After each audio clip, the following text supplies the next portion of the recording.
Hey everybody! I'm Victoria J.Coe, author of the Fenway and Hattie series. And I'm Elly Swartz, author of Finding Perfect, Smart Cookie, and soon to be Give and Take.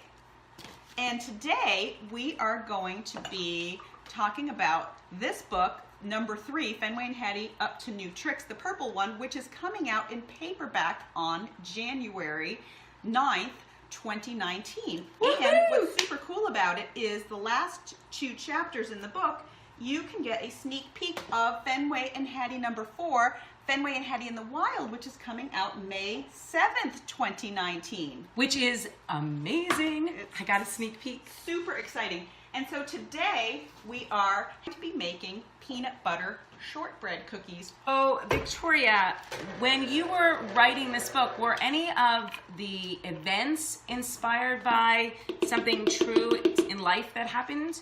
So the story is about Hattie learning magic tricks to impress her Nana who's coming to visit. And when Fenway gets stung by a bee, and he thinks she's playing tricks on him. And this whole idea was inspired by my wondering, what do pets think when we are trying to trick them into taking medicine?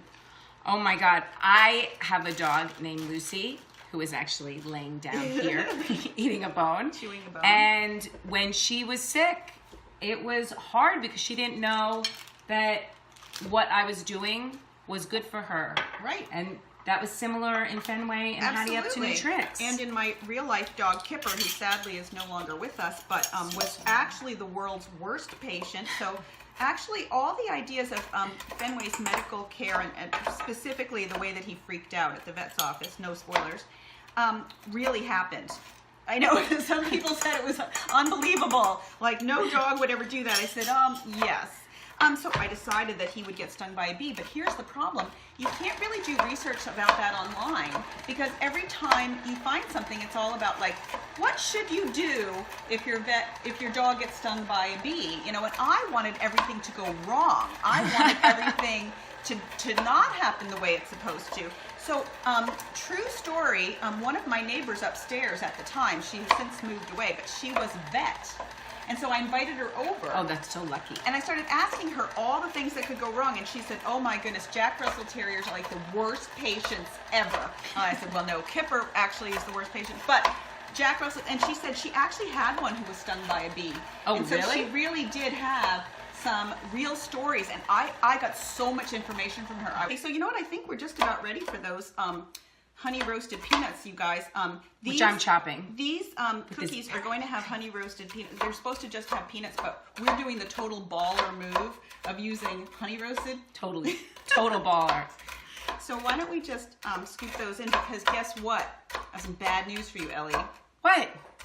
I'm chopping. Well, you are. This is not the bad news. We have to let the dough rest for 20 minutes. What?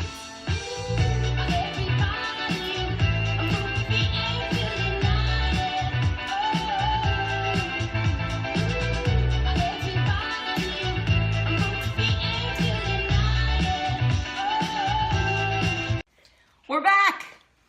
And so our dough is ready and we're now going to roll it out. So, Victoria, the book is called Fenway and Hattie Up to New Tricks.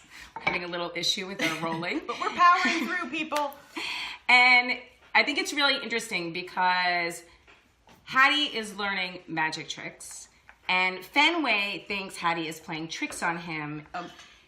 But obviously, when I realized the story was about so much more, and it really was about expectations, Fenway expects Hattie to always take care of him and to be there for him, and then he actually starts to doubt that. And at the same time, Hattie, she thinks that her Nana expects her to learn all those tricks just because Nana's a magician and gave Hattie the magic set. He has a cone on his head because he's not allowed to lick his hurt paw. And as I mentioned, there are these evil chipmunks in the backyard who keep coming and having little parties on the deck at night when Hattie and Angel have left their peanuts that they've been munching out there. And he can't save them from the chipmunk. So and we all have those evil chipmunks. Hence hence the cookies. So Ellie, I think we're going to be putting these in the oven. Look how great those look. Let's show our millions of viewers how cute these look, and they smell even better. They're little dog bone shapes, and so the oven's ready, and so we're going to be putting them in for 20 minutes. Oh, wait a minute. Again?